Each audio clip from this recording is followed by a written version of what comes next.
In the spring of 1947, in Ontario, Canada, a story unfolded that would baffle investigators, haunt the public imagination, and remain one of the strangest mysteries in Canadian criminal history: the horrifying and curious case of Christina Kettlewell, a young bride whose life ended in a shallow stream just 8 days after her wedding. A death wrapped in layers of contradiction, suspicion, and unanswered questions. And to truly understand the unsettling nature of this case, we must begin with the woman herself, Christina Kettlewell, later Christina Kettlewell, a 22-year-old seamstress of Italian heritage living in Toronto, described by those who knew her as quiet, pretty, and sheltered. Her life seemingly ordinary until she met Jack Kettlewell, a war veteran 9 years older than her, who had served in the Canadian Army and returned home with the charm and confidence that attracted Christina, despite her family's doubts. Because Christina's Italian Catholic parents disapproved of the relationship from the start, feeling Jack was not the right man for their daughter, suspicious of his financial instability, his lack of ambition, and perhaps his influence over her. But despite their protests, Christina became more entangled with Jack, and standing in the background of their relationship was another man, Ronald Barry, a wealthy yet eccentric friend of Jack's, a man who lived in Toronto but owned a small cottage in the wilderness outside of the city, a man described as manipulative, controlling, and almost unnaturally obsessed with the lives of those around him, particularly Jack, and later Christina. And when Christina decided to marry Jack on May 12, 1947, she did so in secret, without her parents' blessing, a decision that estranged her from her family and tethered her future tightly to her husband and his friend, because after a quiet civil ceremony, the couple did not set off for a traditional honeymoon, but instead went with Barry to his cottage in Severn Falls, an isolated riverside area about 150 miles from Toronto, a place meant to be peaceful, but which, in hindsight, became the stage for tragedy. And from the very beginning, things at the cottage were strange. The trio, an odd grouping of newlyweds and a third wheel who seemed to exert far too much influence, because Ronald Barry was no ordinary guest.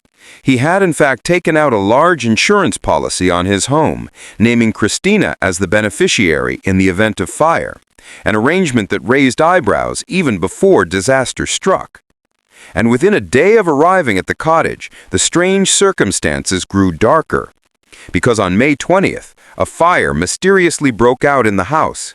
Barry claimed to have woken to smoke, pulled the couple to safety, and watched as his cottage burned. Yet oddly, very little of the structure was destroyed, fueling later suspicions that the fire was staged or exaggerated. After the fire, the three of them moved to a nearby rented cabin, owned by another local family. And it was here, just days later, that the true horror unfolded. Because on May 20th, Barry left the cabin with Jack, only to return later to find Christina missing. After a frantic search, her body was discovered by neighbors lying face down in just 9 inches of water in a shallow creek barely 150 feet from the cabin, dressed in her pajamas, her life extinguished. And immediately the strangeness of the scene struck investigators, because Christina had no visible wounds. The water was far too shallow for an accidental drowning, and toxicology tests revealed she had consumed sleeping pills, though not in a lethal quantity, leaving the cause of death suspiciously unclear.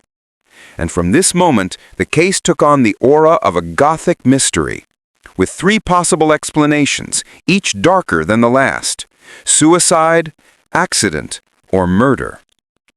And as police began their investigation, suspicion fell naturally on the 2 men closest to her husband Jack and his friend Barry, whose stories were inconsistent and whose behavior seemed increasingly bizarre.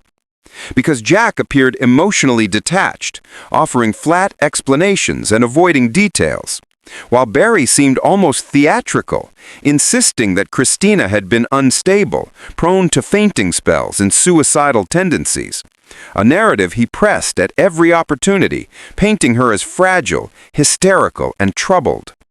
Yet Christina's family strongly denied these claims, insisting she had never shown signs of instability or depression. And the fact that she had left behind no note, no explanation, no trace of intent, only deepened their conviction that foul play was involved. And then came the detail that made the case even murkier. Because only days before her death, Barry had insured his cottage against fire, with Christina listed as the beneficiary. A bizarre arrangement that suggested planning, manipulation, and possible motive. And when questioned, he insisted the policy was only to protect his home, and that Christina's name had been used with her knowledge, though this explanation convinced few, adding to the mystery. Was Jack's passivity? Because when asked about his wife's death, he displayed little grief, claiming she had been unwell, supporting Barry's story rather than defending her memory, leading many to wonder whether Jack had been under Barry's influence, or worse, complicit in some scheme. As the investigation dragged on, police struggled to determine what exactly had happened, because the evidence was ambiguous. The cause of death officially ruled drowning, though experts admitted the water level made this improbable. The sleeping pills in her system unexplained but insufficient to kill, and her mental state contested between family who said she was happy and men who claimed she was fragile. And in the midst of all this ambiguity, one chilling possibility hung over everything: that Christina had been murdered, silenced either for financial gain or to remove her as an obstacle in the strange triangle between herself, her husband, and Barry. But despite the suspicions, no charges were ever brought, because prosecutors felt the evidence was too circumstantial, too fragile to secure a conviction, leaving the case unresolved. And in the absence of legal closure, theories flourished, some believing Christina had been manipulated into despair and took her own life.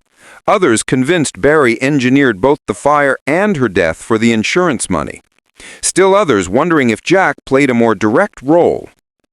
And as the decades passed, the case became a classic of Canadian true crime, discussed in newspapers, documentaries, and crime histories, known as the 8-Day Bride, a name that captured both the brevity of Christina's marriage and the tragedy of her fate.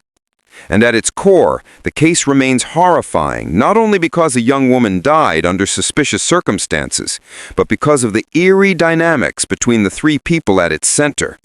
Dynamics marked by secrecy, control, and betrayal. Dynamics that left her isolated from her family and entirely dependent on two men whose loyalty to her remains doubtful. And in telling her story, we see not only the contours of a crime, but the outline of a psychological trap, a situation where a vulnerable young woman may have been manipulated into a place where her death, whether by her own hand or another's, seemed inevitable. And to this day, her death certificate reads simply, drowning. But the questions it leaves behind are far more complex. For how does one drown in 9 inches of water? How does one explain the fire and the insurance? How does one reconcile the cold indifference of a new husband with the grief one would expect? And how does one ever uncover the truth when the people who hold it choose silence, contradiction, and shadows? Leaving Christina's short marriage and sudden death as a riddle unsolved. A chilling reminder of how quickly love can turn to tragedy, how fragile trust can be, and how some mysteries remain forever submerged just beneath the surface of a shallow creek in Ontario, where a bride's body was found, and where the truth, like her life, slipped silently away. Please subscribe for more.